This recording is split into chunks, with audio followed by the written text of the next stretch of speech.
Jima di malam takbiran. Iki mesti tahu ngaji Qurratul Uyun.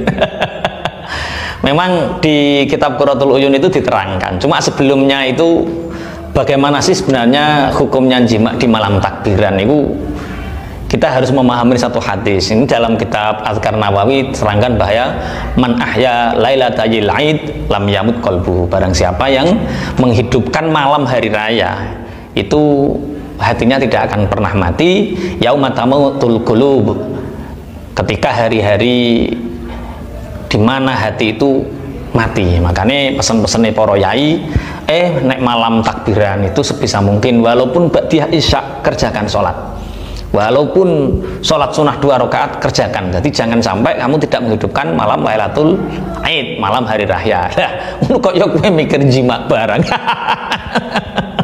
Tapi kan gini. Lah, bagaimana kalau memang itu terjadi? Karena memang ada orang Jakarta lama nggak ketemu sama istrinya, ada merantau di Papua lama nggak ketemu istrinya, ketemu malam hari raya. Bagaimana kalau ngebet? Jadi gini, yang haram ketika berhubungan suami istri itu ketika haid, ketika nifas. Sebagaimana firman Allah, yas'alunaka 'anil mahid. Mereka bertanya kepadamu Muhammad tentang haid. Qul huwa adzan fa'tazilun nisaa fil mahid. Mereka bertanya kepadamu tentang orang yang haid. Qul huwa adza, katakan bahwa haid itu kotor. Fa'tazilun nisaa fil mahid, maka jauhilah orang yang haid. Maka dari ayat ini kita bisa simpulkan bahwa berhubungan suami istri dengan saat istri haid, saat istri nifas itu hukumnya haram. Nah, bagaimana dengan di malam takbiran? Menurut Syekh Muhammad At-Tihami ini hukumnya makruh. Menurut Syekh At-Tihami, tapi nanti kita bahas yang agak panjang. Akhbarahu rahimahullah taala annal jima'a yumna'u fi hadhil layali al-arba'ah. Menurut Syekh Muhammad At-Tihami bahwa sebaiknya dihindari jima berhubungan suami istri di 4 malam. Kapan itu? Idul Adha yang pertama, yaitu saat Idul Adha. Yang kedua, wal lailatil ula min kulli syahrin.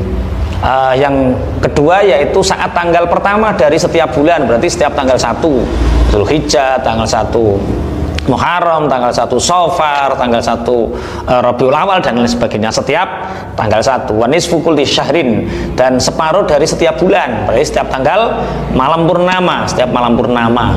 Itu juga makruh menurut Syekh Muhammad At-Tihami.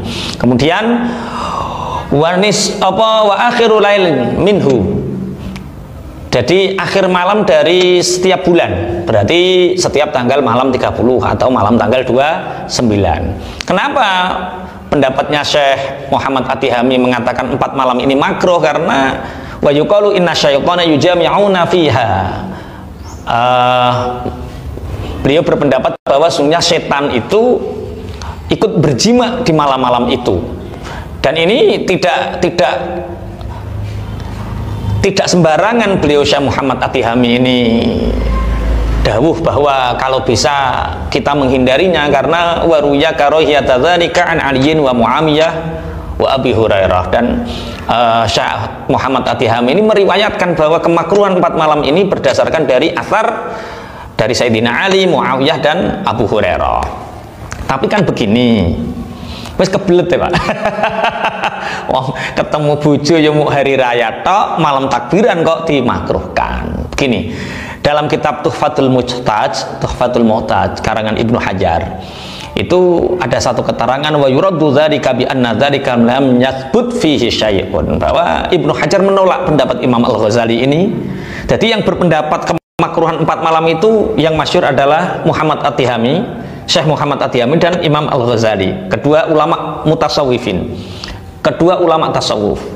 Kemudian Ibnu Hajar ini membantah karena ketika diteliti lam yathbut fihi syai'un, dalil yang dikemukakan oleh Syekh Imam Al-Ghazali dan Syekh Muhammad At-Tihami sangat lemah sekali.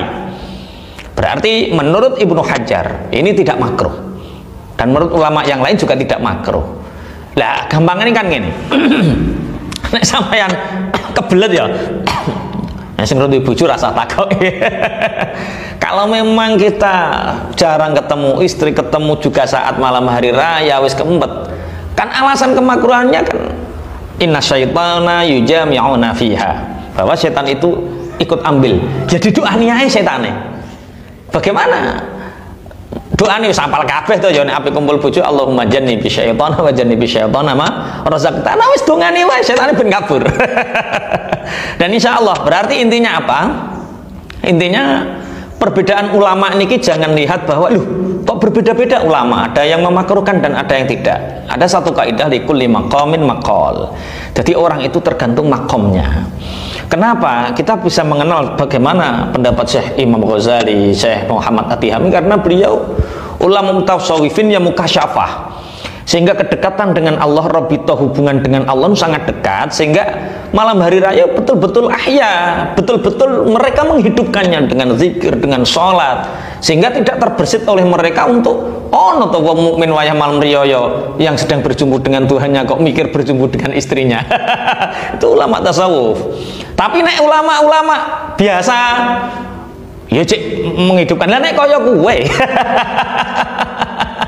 ala wis ora mikir muraqabah, ora mikir mujahadah model ngono kuwi. Ya wis pokoke nek arep pengen kumpul ke bojo ya ndonga wae, semoga anak-anak kita dijaga. Yang penting jangan lupa berdoa. Tapi yang memakruhkan akhirnya karena kita santri ngaji ya, ngaji Quratul Uyun, ngaji kitab-kitab yang lain, rata-rata santri ya enggak gelem. Pokoknya ya wis ngempet malam takbiran diempet engko mari subuh apa mari riyo wis langsung. Enggak apa-apa. Wis pokoke mosok gak iso ngemen aja wis bismillah. Jadi tergantung Mas. Jadi nek sampean pengin nglakoni ya ndonga, umpama nglakoni ya ora dosa, tapi kalau bisa doa, nek santri-santri ingkang zutwira insyaallah ya dihindari. Oke.